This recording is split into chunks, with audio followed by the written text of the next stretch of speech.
नमस्कार विद्यार्थी मित्रांनो, मी तुमचा एज्युकेटर अरविंद आणि तुमचं स्वागत आहे ग्लोबल ऑनलाईनमध्ये. मित्रांनो, जसं की आपल्याला माहीत आहे 10 नोव्हेंबरला महाटीईटी परीक्षा होणार आहे आणि या परीक्षेच्या पेपर 2 मध्ये सामान्य विज्ञान विषयावर आपले 30 गुण अवलंबून आहेत आणि त्यासाठीच आम्ही या विषयात विचारल्या जाणाऱ्या MCQची सिरीज सुरू केली आहे. तर आजच्या सेशनमध्ये आपण वनस्पती आणि प्राणी या टॉपिकवरील इम्पॉर्टंट MCQ पाहणार आहोत. तर महाटीईटी 2024 या कोर्समध्ये आम्ही तुम्हाला संपूर्ण अभ्यासक्रमावर आधारित video lectures, daily live class, notes, 50 पेक्षा अधिक मॉक टेस्ट तसेच संपूर्ण अभ्यासक्रमावर आधारित MCQ प्रोव्हाइड करत आहोत. तर हा कोर्स जॉईन करण्यासाठी दिलेल्या नंबरवरती व्हॉट्सअप करा किंवा ग्लोबल ऑनलाईन ॲप डाउनलोड करून आपलं नाव रजिस्टर करा. तर विद्यार्थी मित्रांनो, चला आजचं सेशन आपण सुरू करूयात. प्रश्न आहे, खालीलपैकी कोणत्या वनस्पतीपासून क्विनाईन मिळते? तर ऑप्शन दिले आपल्याला निलगिरी दिलंय, सिंकोना दिलंय, रबर दिलंय, बेहडा दिलंय. तर बेहडा ही आयुर्वेदिक वनस्पती आहे. याच्यामधून याचा वापर जो आहे तो घशाचे विकार किंवा कोरडा खोकला, पाचनशक्ती वाढवण्यासाठी बेहड्याचा वापर केला जातो. रबरपासून आपल्याला माहिती आहे, याच्यापासून आपल्याला कच्चं रबर मिळतं, त्याचा यूज आपण वेगवेगळ्या गोष्टी बनवण्यासाठी करू शकतो. निलगिरीपासून निलगिरीचं तेल मिळतं, ज्याचा वापर सर्दीमध्ये केला जातो. आणि सिंकोनापासून आपल्याला क्विनाईन किंवा कोयनेल नावाचं रसायन मिळतं. तर सिंकोनाच्या सालीमध्ये कोयनेल नावाचे रसायन असते आणि त्याचा उपयोग आपण मलेरियाशी लढण्यासाठी आणि हृदयाची धडधड कमी करण्यासाठी केला जातो. तर योग्य उत्तर याचं असणार आहे सिंकोना. लक्षात ठेवा, सिंकोनापासून आपल्याला क्विनाईन किंवा कोयनेल मिळते. पुढचा प्रश्न पाहूयात. खालीलपैकी कोणते झाड इतरांवरून जलद वाढते? ऑप्शन्स आहेत आंबा, नारळ, निलगिरी, बांबू. तर याच्यामध्ये आपल्याला माहित आहे बांबू हा सर्वात जलद वाढणारा वृक्ष आहे. तर बांबू हे गवतवर्गीय वनस्पती असून याचं जे दररोज वाढीचा दर आहे तो 5 सेंटीमीटर ते 40 सेंटीमीटर दरम्यान असतो. आणि असं म्हटलं जातं की बांबू हा जगात सर्वात वेगाने वाढणारी वनस्पती आहे. लक्षात ठेवा, जगात सर्वात वेगाने वाढणारी वनस्पती बांबू ही आहे. पुढचा प्रश्न पाहूयात. खालीलपैकी कोणत्या प्राण्यांमध्ये फलनाची क्रिया शरीराबाहेर घडून येते? ऑप्शन्स दिले जलचर, सरीसृप, संधिपाद आणि सस्तन. तर याच्यामध्ये जलचर प्राणी जे असतात, जलचर प्राण्यांची मादी जी आहे ती पाण्यामध्ये आपली अंडी सोडते आणि ही जी अंडी आहे ते फलनाचं काम नर करतो. तर नर आपले शुक्राणू त्या अंड्याभोवती सोडून त्या अंड्यांचं फलन करतो. तर ही जी सगळी प्रोसेस आहे ती शरीराबाहेर घडते. बाकीच्या उदाहरणामध्ये हीच प्रोसेस शरीराच्या आतमध्ये घडते. म्हणून जलचर प्राण्यांमध्ये फलनाची क्रिया ही शरीराबाहेर घडते. लक्षात असू द्या, जलचर ऑप्शन. नेक्स्ट पाहूयात. खालीलपैकी कोणत्या पिकाच्या मुळावर गाठी असतात? ऑप्शन्स आहेत गहू, तांदूळ, ज्वारी, हरभरा. तर आपल्याला माहिती आहे हरभराच्या मुळावरती गाठी असतात. तर त्या गाठीमध्ये रायझोबियम नावाचे जीवाणू असतात. तर रायझोबियम जीवाणू वनस्पतीच्या मुळांमध्ये गाठी करतात आणि ते तेथील वातावरणातील नायट्रोजनचं जे रूपांतर आहे ते अमोनियामध्ये केलं जातं आणि त्या अमोनियाचा वापर ती झाडे आपल्यासाठी करतात आणि त्याच्या बदल्यात त्या जीवाणूंना ती झाडे प्रकाश संश्लेषणाद्वारे बनवलेलं अन्न प्रोव्हाइड करतात. म्हणजे याच्यामध्ये परस्परांचाही फायदा होतोय, झाडाला नत्र मिळतंय आणि जीवाणूंना अन्न मिळतं आणि संरक्षण मिळतं. ठीक आहे, याचं जे योग्य उत्तर आहे ते हरभरा आहे, ऑप्शन ड. विद्यार्थी मित्रांनो, पुढचा प्रश्न पाहूयात. झाडाचे वय कशावरून ठरवतात? तर झाडाचं वय ठरवण्यासाठी ऑप्शन दिलेत झाडाच्या खोडावरील वर्तुळे, पानांची संख्या, पानाचा रंग आणि झाडाची उंची. तर हे वय ठरवण्याची जी क्रिया आहे किंवा हा जो अभ्यास आहे त्याला एक टर्म आहे, त्याला डेंड्रोक्रोनॉलॉजी असं म्हणतात. डेंड्रोक्रोनॉलॉजी. तर या डेंड्रोक्रोनॉलॉजीमध्ये कशाचा स्टडी करतात? तर ही एक वैज्ञानिक पद्धत आहे ज्यामध्ये झाडाच्या मुख्य खोडावरील वार्षिक वर्तुळ किंवा वाढीच्या वलयांची संख्या मोजतात. याच्यामध्ये जे वर्तुळ आहेत खोडावरील त्याची संख्या मोजली जाते. वनस्पती ज्या आहेत त्या प्रत्येक वर्षी एक नवीन थर किंवा नवीन वर्तुळ बनवतात आणि त्या थराच्या संख्येवरून झाडाचं वय मोजलं जातं. आकृतीमध्ये तुम्हाला दिसतंय या खोडामध्ये वेगवेगळे थर आहेत आणि या थरांवरनं आपण त्या झाडाचं वय डिसाईड करू शकतो. ठीक आहे, याचा जो योग्य उत्तर आहे तो आहे अ, झाडाच्या खोडावरील वर्तुळे. मित्रांनो, लक्षात ठेवा डेंड्रोक्रोनॉलॉजी ही टर्म. चला पुढचा प्रश्न पाहूयात. जनावरांना तोंडाचे आणि पायाचा रोग मुख्यत्वे डॅश डॅशमुळे होतो. तर जनावरांमध्ये फूट अँड माउथ डिसीज म्हणतात, याला FMD म्हणतात. तर FMD जो आजार आहे तो अत्यंत संसर्गजन्य विषाणूजन्य आजार आहे. गुरेढोरे, मेंढ्या, शेळ्या, डुक्कर आणि हरिण यासारख्या खुरं असलेल्या प्राण्यांना प्रभावित. मेनली याचं जे इफेक्ट आहे ते खुरं असणाऱ्या प्राण्यांमध्ये होतो.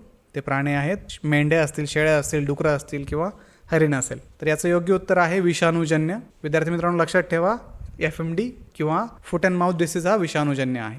चला पुढचा प्रश्न पाहूयात. द्विदल वनस्पतींच्या मुळावर असलेल्या गाठीमध्ये कोणते जीवाणू असतात? जस्ट आपण मागे पाहिलंय हरभऱ्याच्या मुळावरील गाठीमध्ये रायझोबियम असतात. तर रायझोबियम याचं योग्य उत्तर आहे. चला पुढचा प्रश्न पाहूयात. खालीलपैकी कोणती एक वनस्पती कीटकभक्षी नाही? तर कीटकभक्षी वनस्पती म्हणजे अशी वनस्पती का जी प्राण्यांना किंवा किड्यांना अडकवून त्यांच्यामधले जे पोषण घटक असतात ते शोषून घेतात. तर याला कीटकभक्षी असे म्हणतात. तर आपल्याला ऑप्शन दिलेत व्हीनस फ्लायट्रॅप, नेपेंथस, सायकस, ड्रॉसेरा. तर इमेजेसमध्ये दिसतंय आपल्याला ड्रॉसेरामध्ये एक जीव अडकलेला दिसतोय, त्याच्यानंतर नेपेंथसमध्ये जीव अडकलेला दिसतोय. ही जी व्हीनस फ्लायट्रॅप आहे या ट्रॅपमध्ये इथं जीव अडक आणि हे अडकलेले जीव आहे त्यांच्यामध्ये पोषण घटक जे असतात ते हे झाड शोषून घेतात. तर याचं जे योग्य उत्तर आहे ते सायकस आहे. सायकसमध्ये अशी कुठलीही व्यवस्था नसते, म्हणून सायकस ही वनस्पती कीटकभक्षी नाही. तर मित्रांनो लक्षात ठेवा, व्हीनस फ्लायट्रॅप, नेपेंथस आणि ड्रोसेरा या कीटकभक्षी वनस्पतींचे उदाहरणं आहेत. चला पुढचा प्रश्न पाहूयात.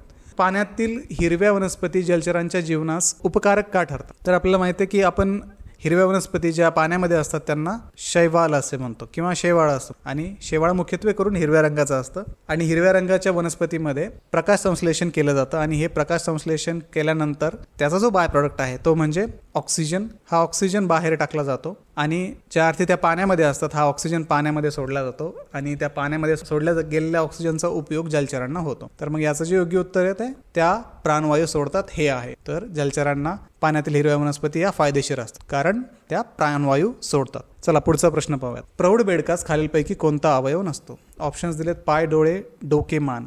आता प्रौढ बेडक आपण सगळ्यांनी पाहिलेलंच आहे. त्याच्यामध्ये पाय असतात, डोळे असतात, डोकेही असतं, पण मान हा भाग नसतो. कारण बेडूक आपल्याला माहिती आहे उड्या मारत चालतो, तर उड्या मारताना मान नसल्याचा बेडकाला फायदा होतो. तो खूप दूरवरती उड्या मारू शकतो. योग्य उत्तर आहे मान. चला विद्यार्थी मित्रांनो पुढचा प्रश्न आपण पाहूयात आता. गव्हामध्ये डॅश डॅश हे प्रथिन असतं. गव्हामध्ये ग्लुटेनिन हा ऑप्शन लक्षात. ग्लुटेनिन नावाचं प्रथिन गव्हामध्ये प्रेझेंट असतं. चला पुढचा प्रश्न पाहूयात. स्पायरोगायरा हे हिरव्या रंगाचे शेवाळ असून ते डॅश डॅश असते. ऑप्शन्स दिलेत आपल्याला: संरक्षक, संयोजीवी, पोशिंदा आणि परजीवी. तर याच्यामध्ये ते जर हिरव्या रंगाचे आहे तर त्याच्यामध्ये प्रकाश संश्लेषण होते, आणि प्रकाश संश्लेषणामुळे ते शैवाल स्वतःचं अन्न स्वतः बनवते, आणि अशा प्रकारच्या ज्या वनस्पती असतात त्यांना आपण स्वयंजीवी अशा वनस्पती म्हणतो. तर ऑप्शन क याचं योग्य उत्तर असणार आहे. चला पुढचा प्रश्न पाहूयात. खालीलपैकी कोणता प्राणी उभयचर वर्गातील आहे? ऑप्शन दिलेत: सरडा, सर्प, मासा आणि सॅलमेंडर. तर याच्यामध्ये सरडा जो आहे तो सरीसृप वर्गातला आहे. त्याच्यानंतर सर्प हाही सरीसृप वर्गातलाच आहे. मासा हा जलचर आहे, आणि सॅलमेंडर हा उभयचर आहे. तर उभयचर कशाला म्हणायचं? असे प्राणी का जे पाण्यामध्ये तसेच जमिनीवरती पण श्वास घेऊ शकतात किंवा राहू शकतात, त्यांना आपण उभयचर प्राणी असे म्हणतो. उदाहरणार्थ बेडूक हा उभयचर प्राणी आहे. तर याचं योग्य उत्तर आहे सॅलमेंडर. सोबत तुम्हाला इमेज दिली आहे सॅलमेंडरची. पालीसारखा दिसणारा प्राणी आहे, तो पाण्यामध्येही राहतो आणि जमिनीवरतीही श्वास घेऊ शकतो. राहील लक्षात मग? चला पुढचा प्रश्न घेऊयात. बांबू म्हणजे एक प्रकारचे डॅश डॅश होय. त्याची जी पाने आहेत ती अशी लांब असतात, तर ही पाने गवताच्या पानाप्रमाणे असतात, म्हणून त्याला गवत या ग्रुपमध्ये कन्सिडर करतात. तर बांबू म्हणजे एक प्रकारचे गवतच होय. चला पुढचा प्रश्न पाहूयात. वनस्पतींनाही भावना असतात, संवेदना असतात या शोधामुळे प्रसिद्धी पावलेले भारतीय शास्त्रज्ञ कोण? ऑप्शन दिलेत: हरगोविंद खुराना, जगदीशचंद्र बोस, डॉक्टर जयंत नारळीकर आणि बिरबल सहानी. तर विद्यार्थी मित्रांनो, सर जगदीशचंद्र बोस जे होते त्यांनी हा शोध लावलेला आहे, ज्याच्यामध्ये त्यांना कळालंय वनस्पतींनाही भावना आणि संवेदना असतात. योग्य उत्तर आहे जगदीशचंद्र बोस, ऑप्शन बी. पुढचा प्रश्न पाहूयात. बेडूक हा डॅश डॅश वर्गातील प्राणी आहे.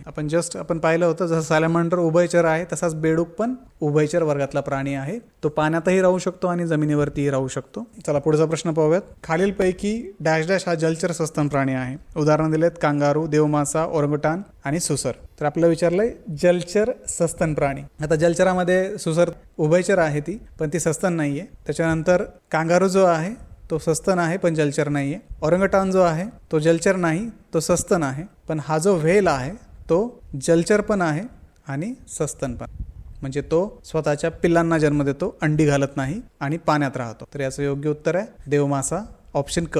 चला राहील लक्षात आहे. पुढचा प्रश्न घेऊयात. दक्षिण ध्रुवाजवळ सापडणाऱ्या डॅश डॅश या पक्षास उडता येत. ऑप्शन दिलेत: किवी, पेंग्विन, शामरुख, शॅमेलिऑन. तर आपल्याला जसं की माहिती आहे दक्षिण ध्रुवावर बर्फाळ प्रदेश आहे, आणि या बर्फाळ प्रदेशमध्ये आढळणारा प्राणी किंवा पक्षी आहे पेंग्विन. त्याचे पंख नावालाच असतात, त्याचा उडण्यासाठी उपयोग होत नाही, म्हणून याचं योग्य उत्तर आहे पेंग्विन. राहील लक्षात. तर किवीलाही उडता येत नाही, पण किवी हा दक्षिण ध्रुवावर आढळत नाही. शामृगालाही उडता येत नाही, तो ट्रॉपिकल रिजनमध्ये असतो. शॅमेलिऑन हा तर सरड्याचा प्रकार आहे. योग्य उत्तर पेंग्विन. चला पुढचा प्रश्न पाहूयात. मातीत हवेचा भरपूर पुरवठा करून हवा खेळती ठेवण्याचं कार्य करणारे या कृमीस शेतकऱ्याचा मित्र असे म्हणतात. तर ऑप्शन दिलेत: उंदीर, फुरसे, गांडूळ, गोगलगाय. तर याचं योग्य उत्तर असणार आहे गांडूळ, जो जमिनीमध्ये छोटे छोटे बिळं करतो आणि शेतकऱ्याची मदत करतो. ती कशी? तर जमिनीमध्ये पोकळ्या निर्माण होतात आणि त्या पोकळ्यामध्ये गांडूळ आपलं वास्तव्य करतं आणि त्या पोकळ्यामध्ये हवा खेळती राहते.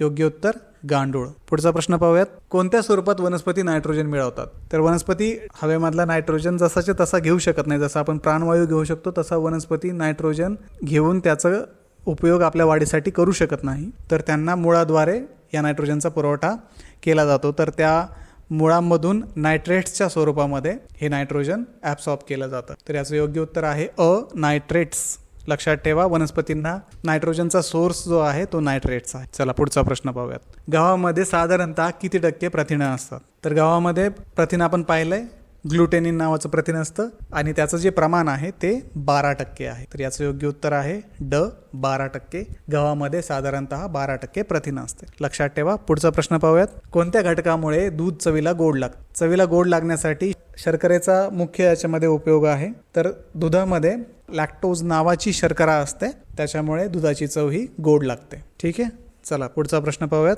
खालीलपैकी कोणते वनस्पतीचे मूळ आहे? ऑप्शन्स दिलेत आपल्याला सुरण, बटाटा, आले आणि बीट. तर याचं योग्य उत्तर आहे बीट. बाकीचे जे आहेत त्या वनस्पतीची खोडे आहेत. सुरण असेल, बटाटा असेल, आले असेल. तर बीट हे त्या वनस्पतीचे मूळ आहे. चला पुढचा प्रश्न पाहूयात. वडाच्या पारंब्या हे कोण प्रकारच्या मुळाचे उदाहरण आहे? आपण सगळ्यांनी वडाचं झाड पाहिलेलंच आहे. तर वडामध्ये अशा वर्ण खाली पारंब्या लटकलेल्या आहेत आणि ह्या ज्या पारंब्या आहेत त्या मुळांचंच एक रूप आहे. तर त्या प्रकारच्या मुळांना अंतरक्षीय मूळ असं म्हणतात. ते हवेमध्ये लटकलेले असतात. ठीक आहे, समजलंय. पुढचा प्रश्न पाहूयात. एकपेशीय प्राण्यास काय म्हणतात? तर एकपेशीय प्राण्यासाठी ऑप्शन्स दिलेत आदिजीव, जीवाणू, परजीव आणि विषाणू. तर याचं योग्य उत्तर आहे आदिजीव. एकपेशीय प्राण्यांना आदिजीव असे म्हणतात. ठीक आहे विद्यार्थी मित्रांनो, तर हे होते आजचे MCQ. आय होप तुम्हाला आजचे कन्सेप्ट समजले असतीलच. तुमचे इतर काही प्रश्न असतील तर मला कमेंट करून नक्की सांगा आणि व्हिडिओला लाईक करायला विसरू नका. सोबतच ग्लोबल ऑनलाईनला सबस्क्राईब करा आणि व्हिडिओ सिरीज अशीच पाहत राहा.